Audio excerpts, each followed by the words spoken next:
G'day guys, Mike with the Outer Circle, and this is the Vertical Slice Part 3. Told you we'll be doing this at some point. Ignore the Leviathan on screen, that's just because I wanted to start it looking like all the other recordings in this series. So, straight into it with the Sons of Horus. What interesting force can you do with the Sons of Horus? I think most people immediately gravitate towards Tip of the Spear. They go for Reaver Assaults, things like that. And I've spoken about them previously, but I want to do something different here. So instead of doing those usual sort of forces, let's think differently. Let's go down, let's scroll right through. We have in here some characters that are unique to the Sons of Horus. We have the Dark Emissary Consul. This is essentially a character who allows you to take the Sons of Horus as an allied detachment. They can lead your allied detachment, and they give a leadership aura bonus to those units that are around them. I would suggest doing an Army of Dark Compliance type force, a Solar Auxilia or Imperialis Militia force that has a Sons of Horus detachment led by the Dark Emissary Consul. And I would include in there a unit of chieftains. This is from the exemplary battles in the Age of Darkness, the Battle of Trisolian, which is found over on the Warhammer community website under Horus Heresy Downloads Exemplary Battles. It's a bit to navigate through, but, well, that's the way that they list things now. So, if you take the Dark Emissary Consul, that's going to give you a big leadership area effect. The Chieftains is giving you something different. This is something very similar to a command squad. It's sort of a side grade. You're getting a command squad essentially with boarding shields. You're going to have a standard bearer in there, so you're going to be able to get all of the benefits of that banner, and that opens up some possibilities to you. You can then also do a few other things around this sort of, area. So consider taking these sort of units in your force if you can, because remember, chieftains can be taken as a HQ in and of themselves, the way the rules are written, if you don't feel like taking the emissary. And then, you can do with it as you so wish. They can also be taken as a retinue. It's a bit weird how things are written. It's all under this chief retinue special rule. But have a play with that. Actually have the Sons of Horus as the string pulling force in that. So rather than, say, running regular militia, running regular Solar Auxilia, I'm suggesting that you're actually running that list, but using the Sons of Horus to add flavour to it. So consider this a sort of pseudo list for Auxilia and Militia. Now, Raven Guard. This is going to be a proper one, unlike the last one. So in the Raven Guard force, there is obviously this sort of push to go towards the elite infantry of the Legion, Mordathan and Dark Furies. They're both really, really, really good, and your tactics very much revolve around getting the first hits in assassination, that kind of thing.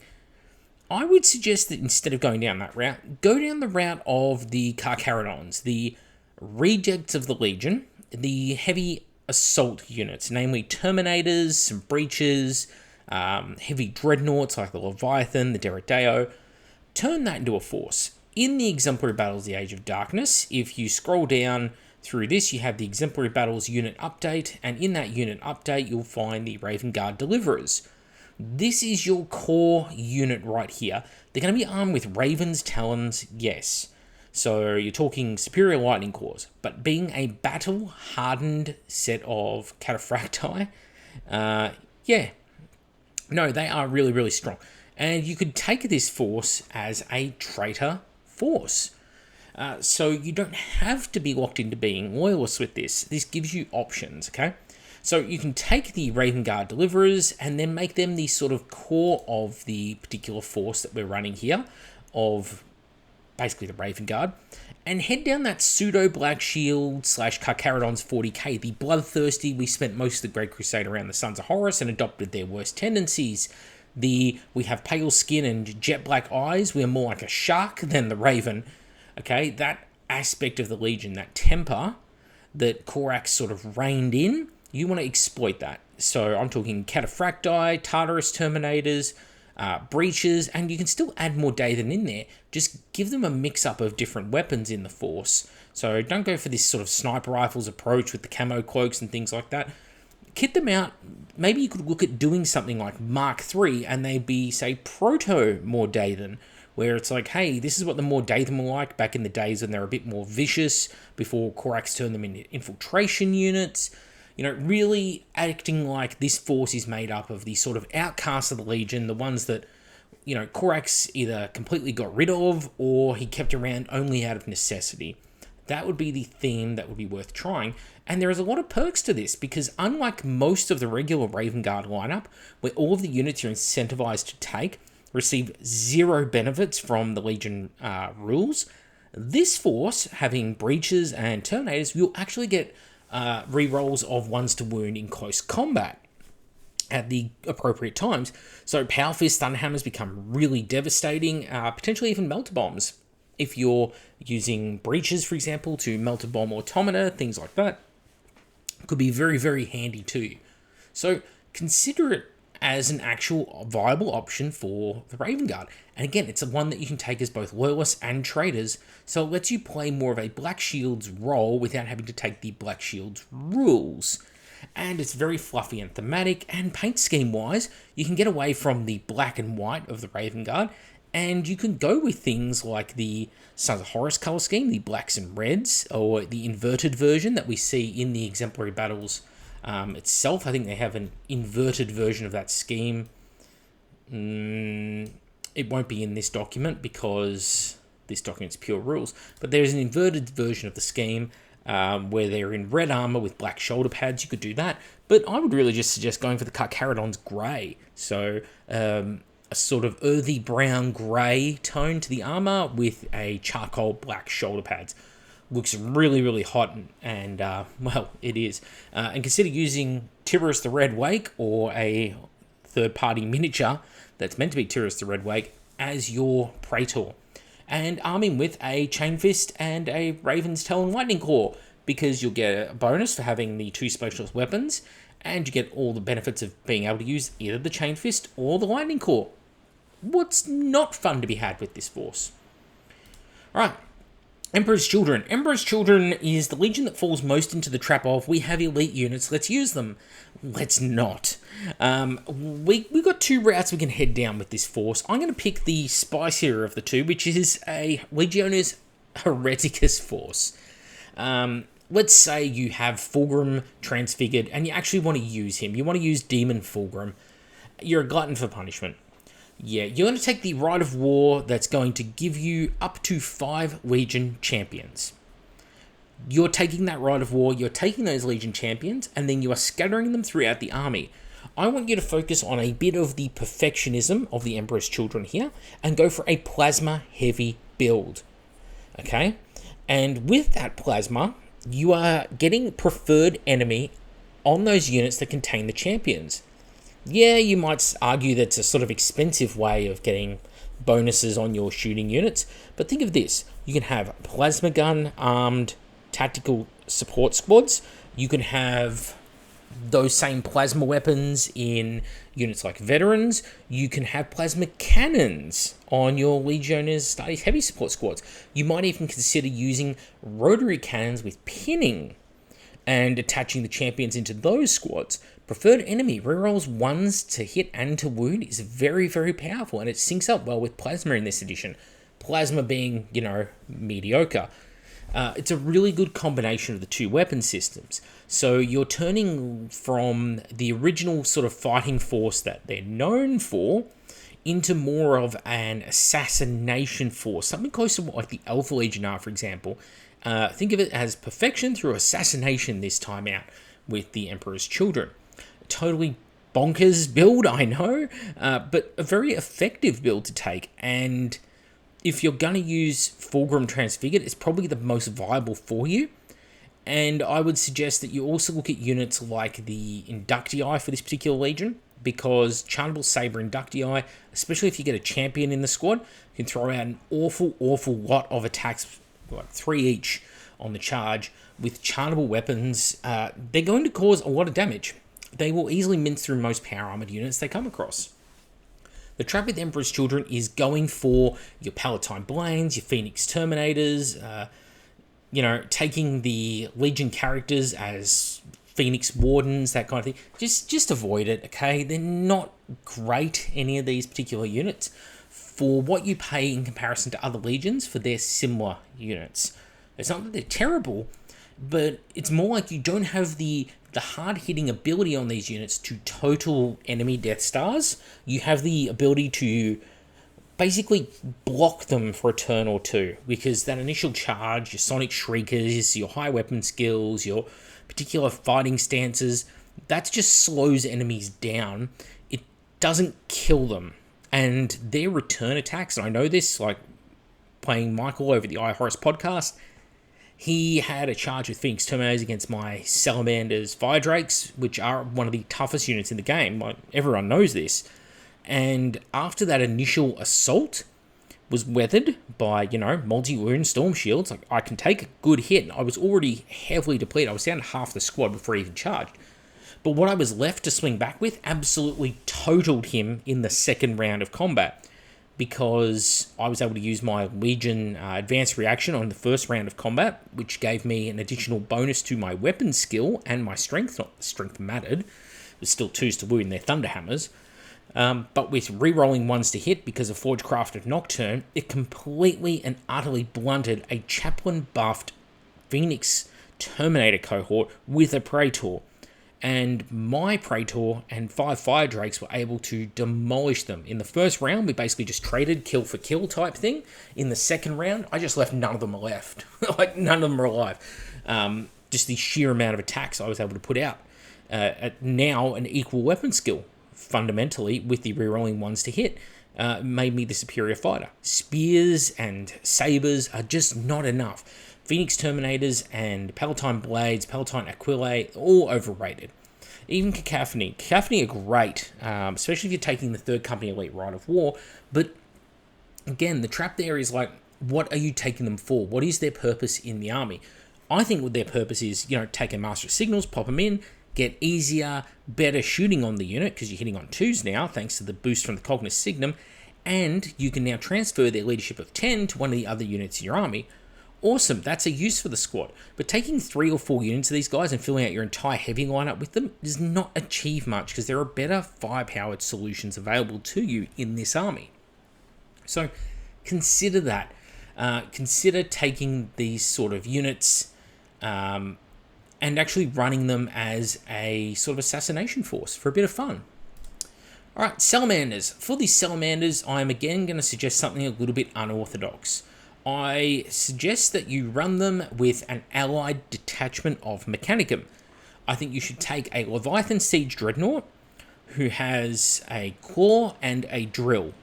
So you're covering all bases there for close combat. It is not the optimum loadout for a Leviathan in this edition, but you're going to have the melter guns in the hands, and then you can take the heavy flamers on the torso weapons instead of the Volkites.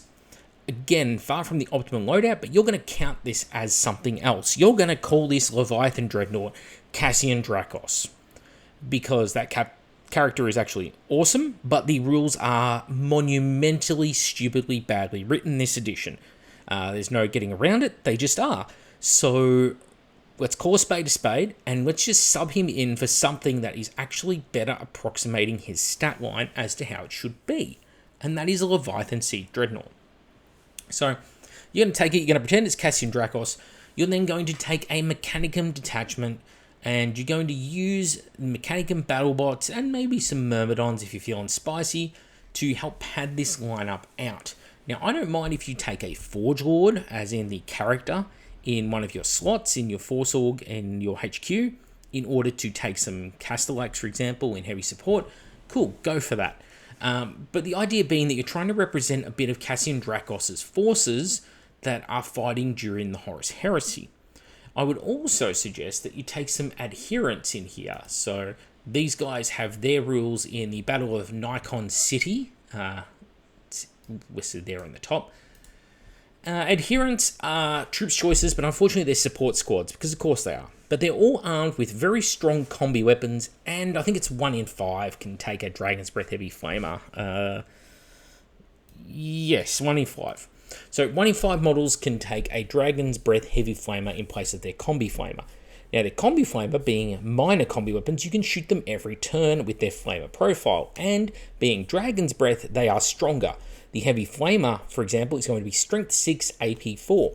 They will absolutely mince when it comes to things like the Solar Auxilia, Imperialis Militia, anything with a 4-up save, dies. Thalax, Ursarax, they all die very, very quickly and easily to this squad, which is awesome.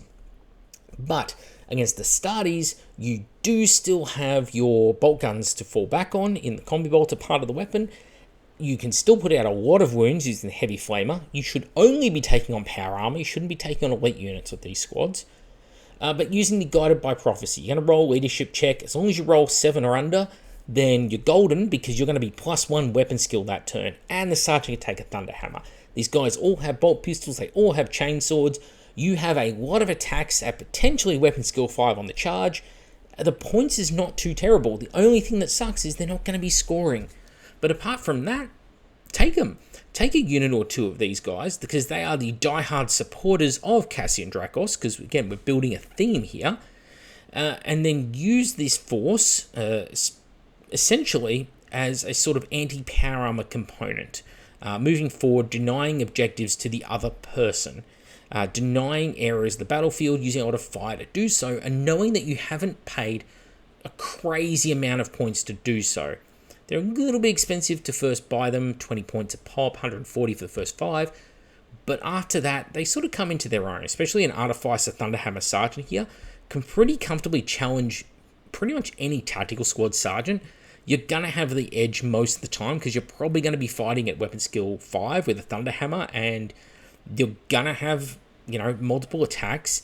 They're going to struggle to hit you. You're going to easily hit them. You're going to have Artificer armor, and you've got 2 wounds. So unless they bring a Thunderhammer to the party, you'll probably be fine.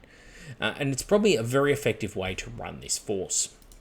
So moving on from there, we're going to get to the Dark Angels. And for the Dark Angels, there is an excerpt in the fluff that talks about how the Sons of Horus went to a relic monastery type thing, a vault that was held by the Dark Angels. And they took some sort of weaponry or such out of that vault. But specifically, it was guarded by members of the elite Inner Circle. The Inner Circle Knight Cenobium, which we have here. Not the greatest models in the world, but you can figure that part out for yourself. I'm here for the themes, right? So, the army theme here is, again, quite simple. Siege Dreadnought Leviathan, 100%, because it's an elite Dreadnought and ancient that you would pull out in times of emergency.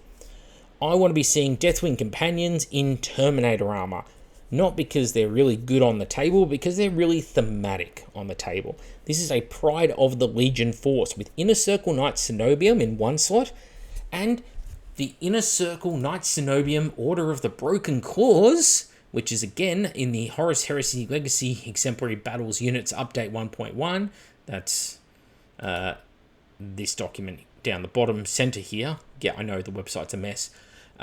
This unit is really, really strong. The Advex Moore's Great Swords, if you are running those and you combine, they're Strength 7 sword, but if you combine them with things like raid grenades, really powerful. Not that you should be, you don't want to be that guy, but this is essentially an anti-monster unit. It's aimed to kill demons and Mechanicum. That's really where it sits, and they don't do bad against Dreadnoughts in a pinch.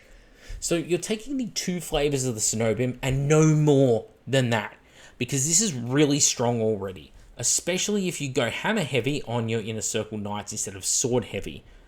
I think that if you are looking at the spirit of maintaining friendships, you should aim to have all swords or a majority of swords. The free Thunderhammers thing is just cancerous in this edition, let's be honest.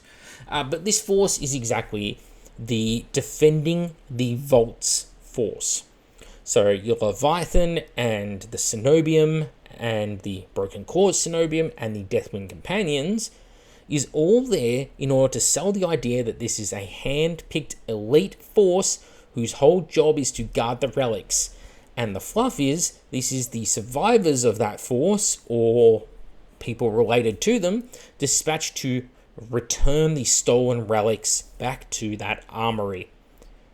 And there you go. It's a really strong basis. What you do with the rest of the army, it doesn't matter, because you've already spent a bajillion points just getting this far between a Leviathan, 10 Cenobium, 10 Broken Claws Cenobium, and some Deathwing Companions. If you have money or cents or points left at this point, yeah, good luck. Good luck. My suggestion would be look at potentially taking Inductii with Master Volkites, because that's something that Knight Cenobium can do, and it's kind of fun. And the last one today is going to be the Imperial Fists. So with the Imperial Fists, I want to do a different force, and that one I want to have as basically the elite of the elite. We're going to go for Templar Brethren. So this is your group of fighters who hang around with Sigismund, okay? They're his hand-picked cadre. There is a rite of war for them, and it's not a bad one. And the way the Rite of War works essentially is you get rage when you're charging out of vehicles, assault vehicles. So take Land Raiders. Lots of Land Raiders. And the actual Templar Brethren themselves, you are Proto-Black Templars. So feel free to chuck some Champion Consuls in there. They'll fit nicely. I have no idea where the unit even is on this page. It's probably up the top and I just skimmed straight past it. Or it's out of production, who even knows. But essentially the force is combat shields and power swords, and that's kind of it. They're all armed in artificer armor, but they don't take the best hit in the world. They're only going to get 6 up invulnerable save, they're only rocking combat shields. If you do happen to put apothecaries in there though, they're going to get boosts. You're going to be looking at, consistent 4 and 5 up, feel no pains, which adds a lot to them. And because of the way that transports have extra capacity now this edition, you can fit them inside a Land Raider. You can have 10 Templar Brethren with an Apothecary in a Land Raider. That's a legitimate tactic. I also think that because this army is really lacking in the hard-hitting department, as in, yeah, you've got tanks, but this army should not be taking lots of heavy support squads or rapiers or things like that. This is an elite fighting force that's a rapid assault army. It's moving up in Land Raiders, surging towards the enemy using the Rite of War. I think you should ally Custodes into it, and specifically be looking at Custodes that fill in the gaps in your lineup. When it comes to taking on actual elite enemy units, you cannot do it with power swords. Just can't be done this edition. But if you were to bring, say, Aquilon Terminators, it would be perfectly fine, perfectly thematic in this force. It's a great way to run some Custodes. Just maybe a squad of Sagittarian Guard, a squad of just regular Custodian Spear, none of this shield and giant surfboard-sized sword business, just regular Custodians and some Aquilons. Not big numbers of any of these, not a completely tooled out, kitted out, amazing Custodes HQ. Right, just enough to add the flavor. Like, this is an elite force dispatched from the Imperial Palace to basically headhunt, to strike at an enemy formation, and to absolutely mercilessly slaughter it. And in the bigger games, yeah, okay, whip out your big old Siggy and slap them across the face with it. But this is a fun Imperial Fist army that's not making use of all of those classic Imperial Fist rules, like +1 to hit this, +1 to hit that, BS this, amazing invulnerable save that. No. This is an old school Imperial Fist army that's a lot of fun to play. I've made one of these armies before. It's way more fun to play than you would actually think it is, because you have a lot of attacks with swords, you mince through power armor, but you are glass cannons. You immediately will bounce as well, like a glass cannon shooting rubber bullets if you hit Terminators with them. So it's very high risk, high reward. You've got to play it smart with this army. You're not going to have a ton of assault cannons and Castellan consoles running las cannons to make up the difference here. So that's it. That's some more unit options in the vertical slice. Back with the outer circle. I hope you enjoyed the episode, and guess I'll catch you on the next one. Let me know what you think in the comments below.